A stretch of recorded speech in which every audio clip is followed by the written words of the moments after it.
네, 오늘 말씀 제목은요. 신앙은 나도 바뀌는 것입니다. 라는 그런 제목으로 오늘 말씀을 전하려고 합니다.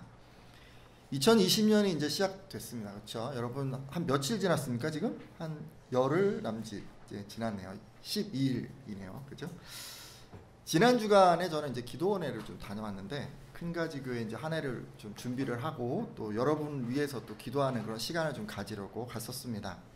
여러분이 이제 기도 제목들을 다 많이 써주셔서 제가 이제 들고 올라갔는데요. 기도하다 보니까 다들 이제 크고 작은 여러 소원들 있다는 것을 제가 알게 되었어요.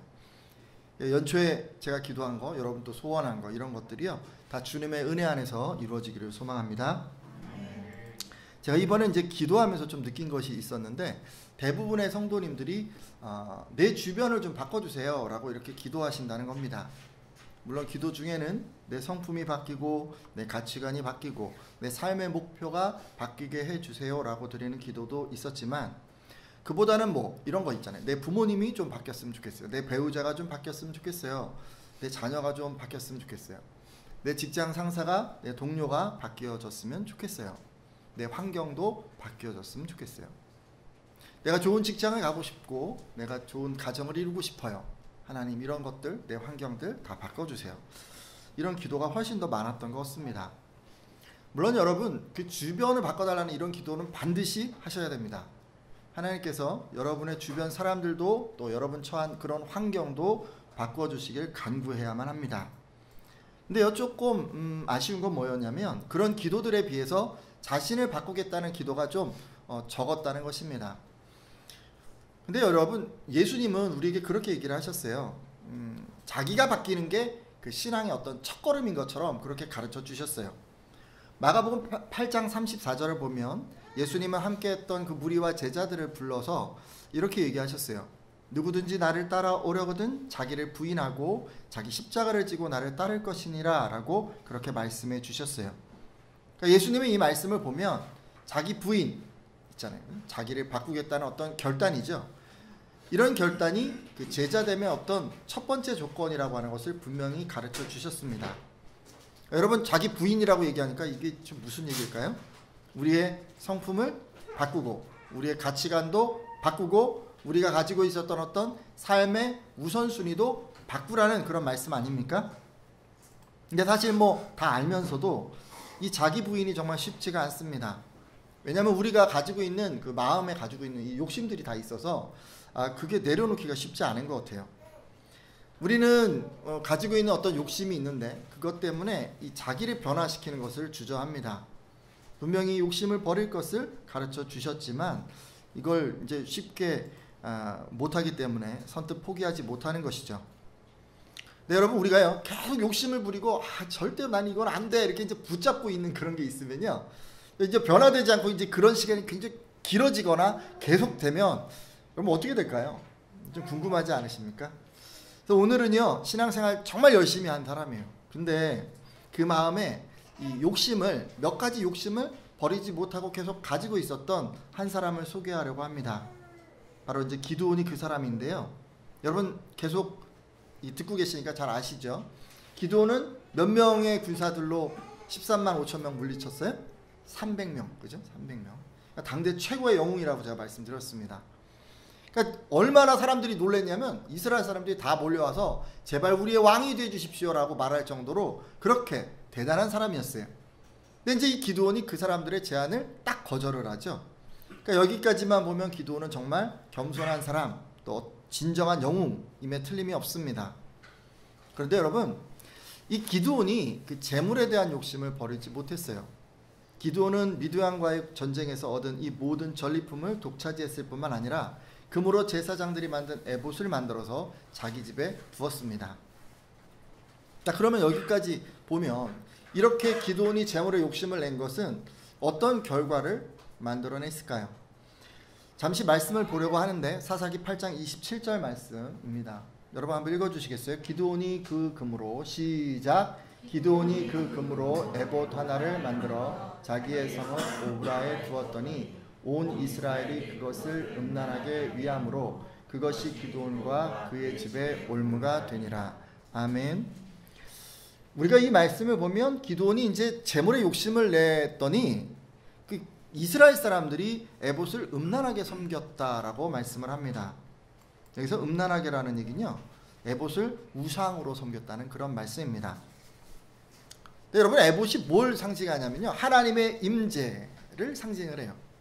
아니 근데 그것을 우상으로 섬겼다고 하는 이 말이 도대체 무슨 말일까요? 이 말은요, 이스라엘이 하나님을 섬긴다라고 하면서 그분의 음성에 귀를 기울이고 또 순종하는 것이 아니라 하나님을 자기 마음대로 부리려고 한 것을 지금 말하는 것입니다. 그러니까 우리 그렇잖아요. 그 미신 믿는 분들 있잖아요. 그럼 보통 뭐예요? 이렇게 뭐 보살이나 점집 가면 복채 이런 거 잔뜩 들고 가서, 그죠? 딱 주면서 내 운명이 이렇게 되면 안 되는데 뭐 하나 써주세요로 막 갖다 붙이기도 하고 막 이러잖아요. 근데 그렇게 한 거예요. 그러니까 금 에봇을 찾아가서 그 앞에다 뭘 내요? 뭔가 살해를 하고 소원을 빌었던 것입니다. 아니 이것은요, 우상을 만들지 말라고 하는 그 하나님의 말씀을 어기는 그 죄가라고 하는 게 분명한데, 기도는 도대체 뭘 한 겁니까? 사산데도 그런 우상 숭배를 어이없이 하고 있는데도 그냥 놔둔 거잖아요. 왜 그랬어요? 왜 그랬습니까? 죄인 줄 알면서도 에봇을 우상 숭배하게 만든 것은 돈 때문이었어요. 재물 때문이었어요. 욕심 때문이었습니다. 자기 주머니를 채울 수 있기 때문에 잘못된 것임을 알고도 묵인했습니다. 그리고 그것은 나중에 어떻게 됐다고요? 올무가 됐어요. 올무는 뭐예요? 함정이라는 얘기예요. 사단이 그걸 가지고 어떻게 했어요? 그 사람을 넘어뜨리고 그 가정을 완전히 망하게끔 만든 거예요. 정말 그렇게 된지 이제 확인해 보도록 하겠습니다. 아니 근데요, 이렇게 하나님을 우상 섬기듯 섬긴 이 이스라엘 사람들은 그러면 그 후에는 어떻게 됐을까요? 사사기 8장 33절에서 34절 말씀인데 제가 읽겠습니다. 기드온이 이미 죽음에 이스라엘 자손이 돌아서서 바알들을 따라가 음행하였으며 또 바알브릿을 자기들의 신으로 삼고. 아멘. 한번 보세요. 기드온이 죽었어요. 근데 여기 이미라는 얘기는 하자마자 뭐 이런 뜻이에요. 그러니까 이스라엘 사람들이 기드온이 죽자마자 뭐 했어요? 바로 돌아선 거예요. 바로. 오늘 죽었으면 내일도 아니고 딱 죽은 거 확인하고 바로 어떻게 됐어요? 그 걸음으로 바로 어디로 갔어요? 바알에게 갔다는 얘기예요. 아니 왜 그랬을까요? 기드온이 이제 죽었잖아요. 그러면 이제 더 이상 금 에봇이 효염이 없는 거예요. 그 전에 이스라엘 사람들은 왜 바알을 섬겼죠? 복 받으려고. 당시 가나안에서는 바알이 최고의 신이었어요. 최고의 신. 재물을 주는 최고의 신. 그래서 바알에게 갔던 거예요. 근데 이들이 바알을 떠나서 지금 기드온에게 다 몰려온 건 왜 또 온 거예요? 기드온을 따르면 더 큰 복을 받을 수 있다고 생각해서. 여러분 기드온의 별명 다 아시잖아요. 뭐였어요? 여룹바알이었어요. 여룹바알. 이 뜻이 뭔지 기억하십니까? 바알과 다투다. 그러니까 풀어서 얘기를 하면 기드온이 바알과 싸웠는데 이긴 거예요.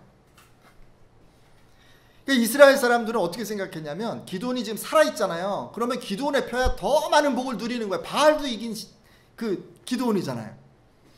그래서 바알을 버리고 기드온에게 간 거예요. 근데 기드온이 죽었어요. 죽은 기드온은 더 이상 능력을 행할 수가 없습니다. 그래서 이스라엘 사람들은 순식간에 다시 바알에게 돌아갔습니다. 여기서 우리가 한 가지 알 수 있는 게 있어요. 여러분 리더십을 가진 사람이 있어요. 뭔가 결정권을 가진 사람이 있어요. 그 사람이 재물에 욕심을 버리지 않으면 어떻게 되냐면요, 그가 속한 그 신앙 공동체는 다 무너지고 마는 거예요. 제가 재물에 대해서 계속 욕심을 내면 어떻게 되는 거예요? 우리 큰가지 공동체가 망하는 거예요. 그럼 제가 그러면 되겠어요? 안 되겠어요? 그러지 말아야겠죠. 제가 그러면 와서 그러지 말라고 잘 얘기해 주세요. 여러분 일단 욕심을 가진 지도자는요, 죄를 허용하는 것 같아요. 그렇죠? 자기가 재물에 대한 욕심이 있잖아요. 그러니까 다른 사람들이 죄 짓는 것을 방관하는 거예요. 아니 어쩌면 자기 이익을 위해서 이 죄를 종용할 수도 있어요. 그리고 지도자는 그렇게 하지만 또 그 따르는 공동체 사람들은 어떻게 합니까? 하나님을 섬기기는 하는데 우상을 섬기듯이 그렇게 섬기는 거예요. 이런 공동체를 이루는 사람들은 자기 목적 때문에 하나님을 섬깁니다. 그러다 보니까 자기 목적을 달성할 수 없다라고 생각되면 언제든지 떠나가는 것입니다. 기도원 같은 경우는요, 이 재물에 대한 욕심을 내려놓지 않았어요. 자꾸 타협하고 다른 사람의 죄를 허용하고 막 이렇게 했죠. 하지만 여러분, 재물에 대한 욕심만 그런 건 아닌 것 같아요. 그렇죠? 어떤 욕심이든지 우리가 내려놓지 않으면 결국 여러분은요, 욕심을 이루기 위해서 다른 사람의 죄를 허용할 수밖에 없습니다. 그리고 여러분을 따르는 사람들은 이런 모습을 보고 이 하나님을 우상처럼 섬길 수 있습니다. 그냥 자기 목적을 달성하기 위한 수단으로 하나님을 섬긴다는 그런 말씀이죠. 그럼 우리는 어떤 부분이 이 부분을 좀 생각해 볼 수 있을까요? 여러분이 권위를 갖고 있는 공동체가 어디입니까? 뭐 가정이 될 수도 있고 직장이 될 수도 있고 뭐 또는 여러분 교회 공동체가 될 수도 있고 어느 곳이든지 여러분 적용할 수 있어요. 아무래도 쉽게 적용할 수 있는 건 이제 가정이라서 제가 가정 얘기를 좀 잠깐 하려고 합니다. 여러분 부모 입장에서 변화되지 않으면요, 욕심을 이루려고 세상과 타협하며 살면 여러분은 자신이 타협하는 만큼 자녀들에게도 허용할 수밖에 없습니다. 그리고 여러분의 자녀들은 타협하며 섬기는 여러분의 모습을 보고 하나님을 우상처럼 섬기게 됩니다. 이 자녀들이 하나님 앞에 나아가지만 자기가 필요한 부분에 대해서만 도움을 구하고 나머지는 자기 뜻대로 살아가게 되는 것입니다. 절대 자기 욕심을 내려놓지 않죠. 그리고 교회 공동체가 자기 원하는 것을 채워주지 않으면, 도움이 되지 않으면 언제든지 떠나가게 됩니다. 제가 지금 가정을 예로 들었지만 사실 이런 일은요, 여러분이 어느 곳에서 신앙생활 하든지 여러분이 그곳에서 권위를 가지고 있는데도 불구하고 바뀌지 않고 계속 그렇게 가시면 그러면 일어날 수 있는 그런 일입니다. 자, 제가요 지금 기도원이 재물을 내려놓지 못했던 그런 얘기를 이제 재물 욕심을 내려놓지 못했던 얘기를 했는데 한 가지가 또 더 있었어요. 기도원은 권력에 대한 욕심도 내려놓지 못했어요. 아니, 욕심을 내려놓지 못했다, 버리지 못했다기보다는 그냥 미련을 계속 가지고 있는 거예요. 그러니까 재물은 표면적으로 막 자기가 막 취했잖아요, 이렇게. 그죠? 그러니까 어떻게 보면 타협한 거죠. 근데 지금 보면 이 권력에 대한 욕심은 실제로 뭘 한 거는 아닌데 마음속에 가지고 있으면서 계속해서 은연중에 하고 싶은데 막 계속 가지고 있으면서 이렇게 한 거예요. 하나님이 원치 않으셨잖아요. 그래서 왕이 될 수 없었어요. 그렇지만 왕이 되고 싶은 미련 때문에 계속해서 다른 나라, 이방 나라들의 왕이 하는 것을 보고 그대로 따라 했습니다. 자, 그러면 기드온이 왕이 아닌데 다른 왕들 하는 걸 뭘 따라 했는데 도대체 뭘 따라 했을까요? 성경은 대표적인 거 한 가지를 예로 들고 있습니다. 사사기 8장 30절에서 31절인데 아까 제가 읽은 부분인데 읽어주시겠어요? 기드온이 시작. 기드온이 아내가 많음으로 그의 몸에서 낳은 아들이 70명이었고 세겜에 있는 그의 첩도 아들을 낳았으므로 그 이름을 아비멜렉이라 하였더라. 아멘.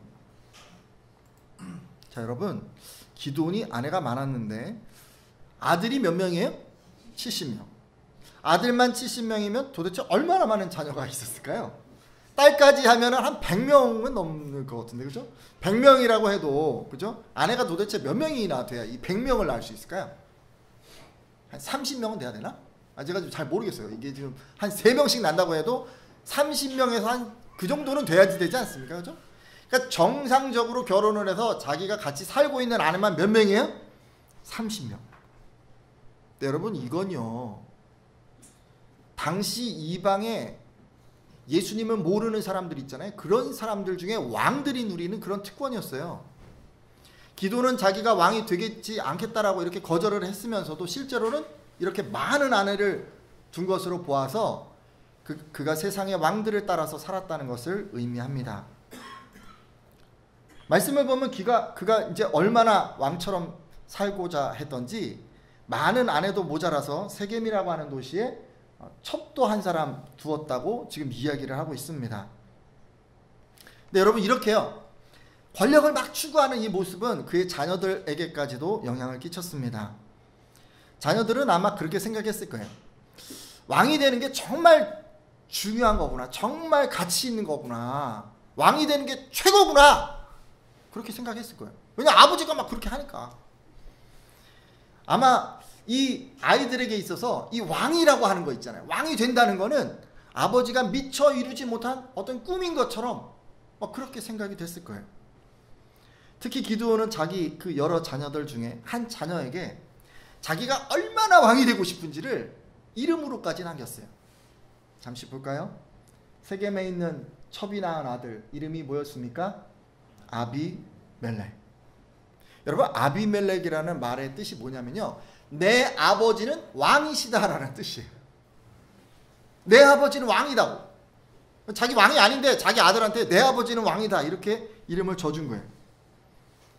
아니, 얼마나 왕이 되고 싶었으면 아들에게 이런 이름을 다 지어 주었을까요? 아마도 이런 이름을 가진 이 아들은요, 자기 아버지 그 기드온의 평생 소원이 왕이 되는 것이다, 왕이 되는 것이 최고의 가치다, 그것 이상 없다라고 그렇게 생각했으리라 추측이 됩니다. 자, 이런 모습, 이런 기드온 보고 자란 자녀들은 그 후에 어떻게 됐을까요? 이어지는 사사기 9장을 보면 이 아비멜렉 있잖아요. 이 아비멜렉이 기드온이 죽은 다음에 이제 왕이 됩니다. 기드온이 예전에 뭐라 그랬냐면 자기는 왕이 되지 않을 거라고, 그리고 자기 아들들도 왕이 되지 않을 거라고 이렇게 선언을 했어요. 근데 지금 그의 아들이 그 약속을 딱 깨버리고 자기가 왕이 탁 돼버린 거예요. 근데 그냥 왕 된 게 아니에요. 아비멜렉은 그 아버지 기드온이 죽은 후에 뭔가 권모술수를 써서 왕이 됩니다. 그래서 이스라엘 사람들의 마음을 싹 얻어요. 그리고 자기의 죄 없는 형제, 이복 형제죠, 70명의 그 아들들을 한 자리에서 무참하게 죽입니다. 그리고 세겜과 밀로의 왕이 되죠. 모든 형제도 다 죽인 거예요. 근데 이렇게 왕이 됐으니 뭐 이게 오래 가겠습니까? 3년 지나니까 자기를 막 따르던 이 세겜 사람들이 다 반란을 일으키고, 그 반란을 진압하던 중에 한 여인이 떨어뜨린 맷돌에 맞아서 중상을 입고 그리고 자결합니다. 비참한 최후를 맞은 거죠. 오늘 이 말씀을 통해서 우리가 또 한 가지 알 수 있는 게 있어요. 권력에 대한 욕심을 계속 가지고 있으면 뭐 그러면 이제 그가 속한 가정이 불행해진다는 겁니다. 이거는 타협이 아니고요, 그냥 은근히 가지고 있었던 거예요. 그냥 내려놓지 못했는데 표출은 못하고 절제는 못하고 억제하고 산 거예요. 억제하고 산 거예요. 하고 싶어 죽겠는데 그냥 못하고 그냥 막 이러고 산 거예요. 근데 그렇게 살면 불행해집니다, 여러분. 기드온의 경우는요, 왕이 되려는 욕심을 내려놓지 않았기 때문에 어떻게 했어요? 이방 왕들이 하는 거라면 다 그냥 다 따라 했잖아요. 죄라고 하는 거, 그 안에 여러 얻지 말라고 분명히 신명기에 하나님 말씀하셨는데 알고 있어요. 알고 있어요. 근데 그냥 한 거예요. 네, 여러분, 이런 욕심은 권력 외에 다른 것도 될 수 있습니다. 여러분, 어떤 욕심이든지 내려놓지 않으면 결국 여러분 욕심을 이루기 위해서 그 욕심을 이루는 사람들을 따라하게 되는 것입니다. 그리고 여러분을 바라보는 사람들, 여러분을 따르는 사람들은요, 그 욕심이 최대 가치라고 생각하고 그 욕심을 이루기 위해서 살아가게 되는 것입니다. 여러분, 가장 일반적인 게 또 재물이잖아요. 그러니까 돈 예를 들어보면, 여러분, 누군가 권위에 있는 사람이 돈에 대한 욕심을 내려놓지 않는 거예요. 계속 돈을 추구하는 거예요. 그 사람은 부자들이 하는 걸 다 따라 할 거예요. 목사가 이제 딱 세워졌는데 돈을 계속 그냥 주려고 하는 거예요. 그럼 제가 어떻게 하겠어요? 부자들 하는 거 따라 할 거 아니에요. 뭐부터 하겠어요? 집, 좋은 거, 성도님들에게 막 요구하겠죠, 그죠? 뭐 또 요구하겠어요? 차, 좋은 거 막 요구하지 않겠습니까? 부자들이 먹는 것 제가 먹으려고 하고, 그죠? 부자들이 입는 옷, 몇백만 원 되는 옷 입으려고 하고, 그렇지 않겠습니까? 그리고 주변 사람들에게 은연중에 제 하는 행동을 통해서 부자가 되는 거, 그게 최고의 가치라고 하는 걸 여러분에게 다 주입하지 않겠습니까? 심지어 주변 사람들이, 다른 사람들이 불편하다고 해도 저는 포기하지 않고 제가 그렇게 할 거예요. 그럼 어떻게 되겠습니까?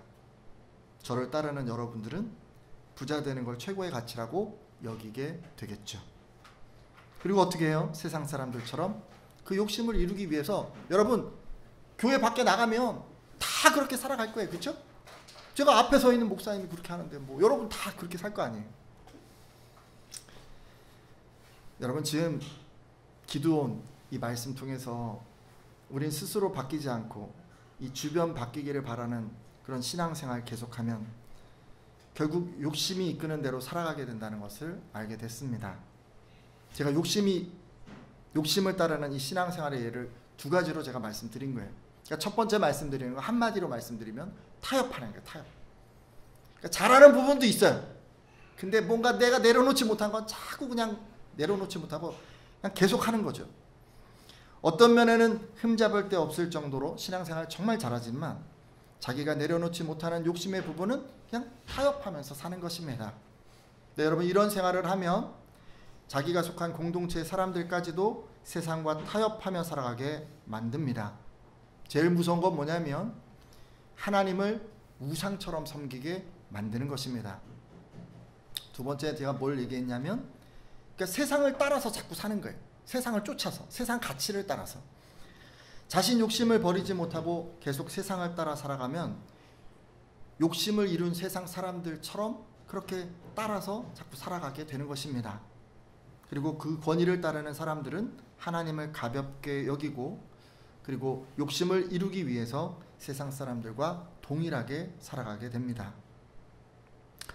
이제 기도하고 제가 마치려고 하는데요. 제가 이제 이번에 기도원 올라가서 느낀 게 그거였다 그랬잖아요. 남들이 바뀌고 환경이 바뀌는 걸 정말 많이 기도하시는데 내가 바뀌는 거에 대해서는 조금 우리가 적게 기도하더라고요. 네, 여러분 우리가요. 내가 바뀌는 거 정말 중요합니다. 내가 바뀌어야 합니다. 일단 혹시 우리 가운데 욕심을 버리지 못하고 그냥 세상과 타협하면서 살아가던 그런 분들이나 또는 욕심을 이룬 그런 세상 사람들을 부러워해서 자꾸 따라가던 분들 혹시 계시면 이 시간 좀 돌이켜 주셨으면 합니다. 그리고 이후로는 이 참된 신앙은 남들이 바뀌는 것을 바라는 게 아니라 그와 동시에 반드시 자신도 바뀌어야 한다는 것임을 깨달아서 이것을 삶에서 실천하겠다고 이렇게 결단해 주십시오.